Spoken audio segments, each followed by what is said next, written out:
today. I hope incredible. I do. Okay, I'll say it. I'll say it.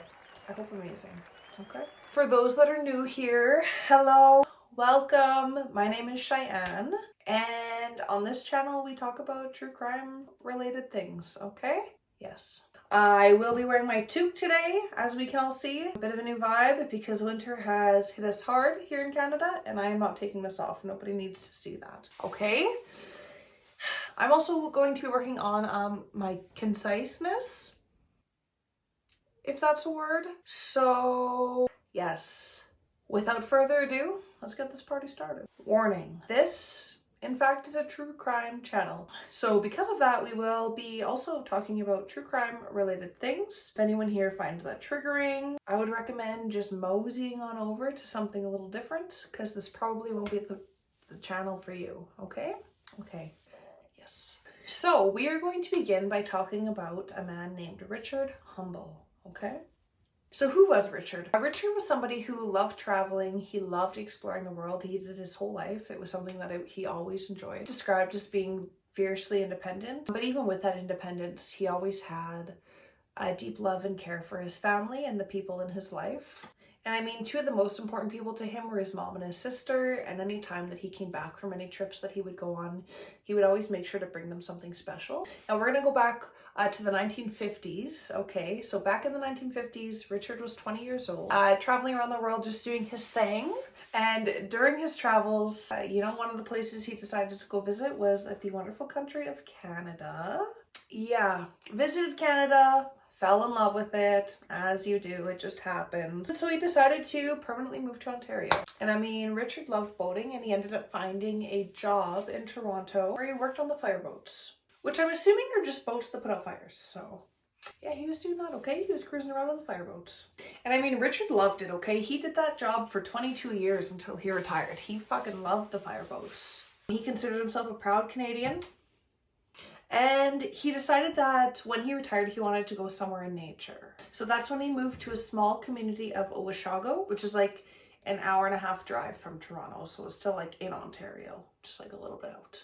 And Richard, he loved the waterways, he loved being out in nature, and he loved just like the peace and quiet of living in a small community. And even through his retirement, Richard was well known for just helping people out and still being very independent and just a kind, generous person who was always there for his neighbors and always there if you needed a hand. Unfortunately for Richard though, in 2011, okay, so we are back in time now, we're back in the future here, we're back in the present. So 2011, Richard is 82 years old, still independent, still helping out his neighbors all the time, but he had to have knee surgery.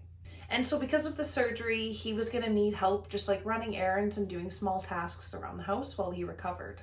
And at 82 years old, he was very proud of the fact that he was still driving himself around and living independently and completely taking care of himself. So having someone come in to his house and take care of him was gonna be a bit of an adjustment. Thankfully though, one of Richard's old-time friends had a daughter. Her name was Linda, and she was 46 years old. And the friend was like, here, let Linda come over. She can help you out and help take care of you while you recover from the surgery. And Richard's like, sick, let's do it. It just seemed honestly like the perfect match because Linda didn't have a job. She was looking for work. Richard, he needed to hire somebody to help take care of him, and thankfully it was the daughter of a longtime friend of his, so it was somebody that he already kind of knew and was comfortable with, so it just seemed like a perfect pairing for the two of them, okay?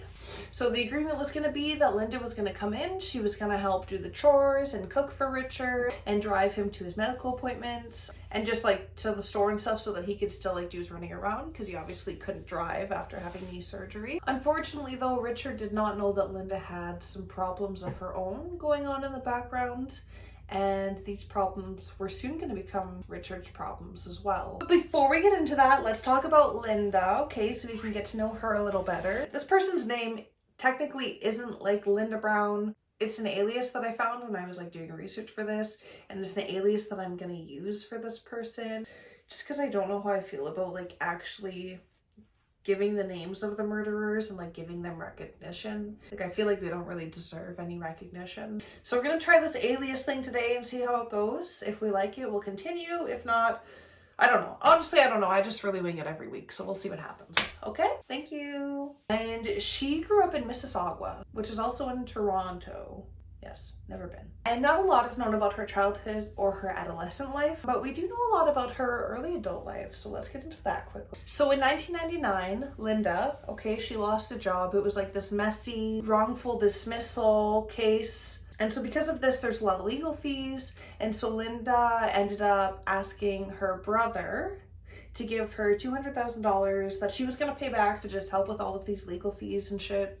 And her brother, coming in clutch, said, yeah, you know what, Lindy, I'll give you this $200,000, okay? Did I say that before? Hopefully. 200,000, not 2,000.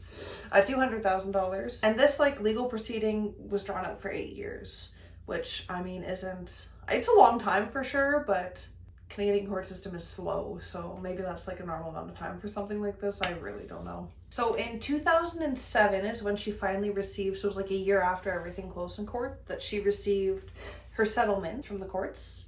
So naturally you think like, oh, Lindy will probably help like pay back her brother. $200,000 is no small amount of money to be just like giving somebody to borrow. Like $200,000 is a good chunk of change, okay? But you know, Linda did not use the money she got to pay back her brother, okay? She literally did not pay them like any money, nothing. They got nothing. And you know, John, being honestly a pretty decent guy, gave Linda a year before even like coming after her and trying to like collect the money. He gave her a whole year grace period. And the thing was too, is it's not like Linda wasn't awarded enough money. Like I think she was awarded, it was around $500,000. And John gave her $200,000. So it's not like she couldn't have even like paid them back, because $200,000 is a big lump sum, obviously, to give somebody, even if you have $500,000. But she didn't even like try to repay like in any way, like even if it was small increments at a time. Like there was no attempt. And I mean, John and his wife, they tried everything to like set up appointments with Linda, try to meet her in person. They were contacting a lawyer to try to get this money, and like there was always something that came up, or some barrier that came up, or some excuse that Linda created, which just delayed everything. During this time, because Linda said that she was like speaking with a lawyer, and this lawyer was sending letters to John and his wife saying that they don't need to worry, that like the money's going to be coming. But these letters didn't seem very legit. They kind of seemed like they were fraudulent, and like some of the grammar in the letters just didn't sound like it was coming from an actual lawyer. It sounded like maybe something that Linda was creating. And then in April of 2009, Linda's house caught on fire, okay? And arson investigators were called to do an investigation because there were just very strong suspicions around Linda and this like house starting on fire, but nothing was ever found or nothing ever came of it. And then because of it, Linda received an insurance payout of $500,000. And John and his wife, you know, they were hopeful now that she had all this money too, that she would finally pay them back for the money that they gave her. But she did not. Okay, Linda did not, which is very rude, okay? It's very rude. Just over a year after the fire, okay, Linda, it's 2011, Linda, she's in deep financial trouble again, okay? She was just burning through the money that she had. I have no idea what she was doing, but obviously she was not investing properly, Linda. You should go see a financial advisor or something. She just burnt through her money like crazy. She had nothing. And during this time is when her brother also gave up trying to get anything from her because they just watched her burn through all her money, and then she was behind on her mortgage payments. And so John and his wife kind of just got to a point where they were like, there's no way that Linda's giving us our money back. And this is all happening in 2011, so that's the time that Richard has his knee surgery, okay? So this is how it all starts kind of lined up together. And so yeah, it's 2011, and Linda is now Richard's caregiver. Richard was friends with Linda's dad for decades. Before he even retired and moved to Washago, they were besties. So they have been friends for a very, very long time. And this was only supposed to last like 5 or 6 weeks until Richard was fully healed. So it wasn't even like it was this long-term arrangement. It was just like a quick like little month-and-a-half stint until Richard could start taking care of himself again, and then he was going to be good to go. So April 9th of 2011, Richard's neighbors were just doing their thing that day, and that's when they saw smoke coming out of Richard's house. So they ran over to the house and could hear him calling, "Help me," from inside, but it was very faint and he sounded very weak. And one of his neighbors, Janice, actually went inside the house, and the house was full of like thick black smoke. She crawled down on the ground and crawled over to him and found his crumpled body on the floor. Now, Richard was very weak and semi-conscious, which it's not easy to just move people, especially with smoke and when you can't see or breathe that well. So Janice wasn't able to get Richard out. She tried until she just could not breathe anymore and had to leave for her own safety. As Janice is going to leave the house, she notices then the front door has shut and she can't get out. So she's on the ground like banging. There's two of the neighbors that are outside. They hear her banging. They kick open the door and pull Janice out so that she is now safe. Then another neighbor, Mike, he goes inside the house and he's finally able to pull Richard out of the burning house. At this time, Richard was alive and partially conscious, but he had been burned so bad that like his clothes had been fully burned off of his body. So he was very, very badly burned at this point. He was very quickly rushed to the hospital, but he had burns to 85% of his body and there was just nothing that could be done. And unfortunately, Richard did end up dying. So this is where our friend Linda comes in, okay? Because Linda just coincidentally shows up and she's like, hey, just like last week, it was like 9 days before the fire happened, Richard just like magically happened to change his will. And in this like new will, Linda was actually made the beneficiary of his estate, removing his sister, who he was like very close with, had been his whole life. His sister and his mom like were his two people, you know? They had no idea of this change in will. Richard had mentioned absolutely nothing to them. Coincidentally, okay, Linda was the only person that knew about this change, so it's already looking a little sus, Lindy, okay? So the police were knocking door to door, like starting an investigation just to see if they could find any information about what was actually going on. And also, okay, even though Richard was burned pretty badly, they still did a toxicology report on him and they found that he had a drug in his system. It was described as being like a stupefying drug and it was something that Linda actually had a prescription for.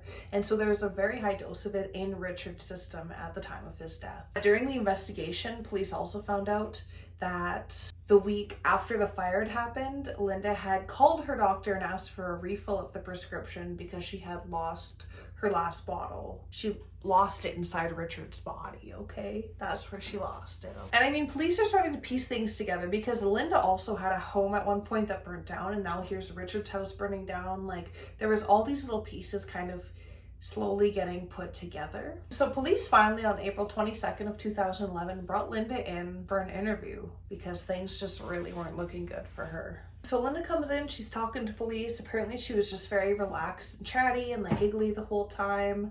And she was telling police that on the day of Richard's death, she like went into the house, she brought some hot cross buns, made him tea, everything was normal, there was nothing different. And then she also said that a week before Richard died, she and him actually sat down and they had done some like reworking to his will and he had written her 2 checks that equaled $65,000, which were deposited into her account. So when wills are changed, things actually have to be witnessed. You can't just like change things on a will, obviously, like it's a legal document, like someone has to witness it. And during the investigation, police found out that these like witnesses that were there were actually forgeries. There were like no actual witnesses to these changes of the will. It was also found out that these like small changes were done after Richard had died. They didn't happen like the week previous, like Linda was saying. It was all stuff that she changed after he was already dead. But you said it had to be witnessed. So where did you guys do this? We went to 2 days, the 24th, the power of attorney. I took him into Zellers and we stopped at, I have very good friends in Aurelia, so whom I trust, and we went in and had tea and they witnessed both the power of attorney and the will. Lee, I already know that the power of attorney and the will was signed after his death. Your witnesses have already given it up. Stop playing games. You know exactly what I'm talking about. They've already provided statements to officers. Those documents were signed after Mr. Humble's death. You know it, and I know it. Okay? Why did you offer them $10,000 to witness the document? Who did I offer $10,000 to? Same people that witnessed it. No, I did not. So they're lying? Yes. So they're telling us the truth about the fact that he was already dead, but they're making this part up? Well, where would they get $10,000? You would get $10,000 from the estate being settled. Come on. Oh, wow. When the estate gets settled, you're gonna get a lot more than $10,000. So she was obviously arrested and charged. And the trial went on after a couple days of deliberation. She was found guilty of first-degree murder and got an automatic life sentence where she can apply for parole in 25 years. And that is that. That is the murder of Richard Humble. Tragic. I don't even know what to say. Linda was just... I just don't know how people can do that. Like, just to exploit somebody like that and murder them for money. Like, it's just, I don't know. I would love to know, like, what led to Linda becoming the person that she was, because with all the peace and love, they really weren't a great person. So I hope you all enjoyed it. Okay, I hope you had a great time, or as great of a time as you can have when we're talking about murder. Okay, thank you to all of my subscribers and all my watchers. I hope you enjoyed this. If you have any suggestions or anything that you would like me to do, like any cases you want me to cover, feel free to throw them down in the comment section. If not, I'll just keep on winging it, and I will see you next week. Okay, I hope you have a wonderful day, a wonderful night, a wonderful evening, a wonderful wherever the hell you are, and I will see you all later. Okie doke.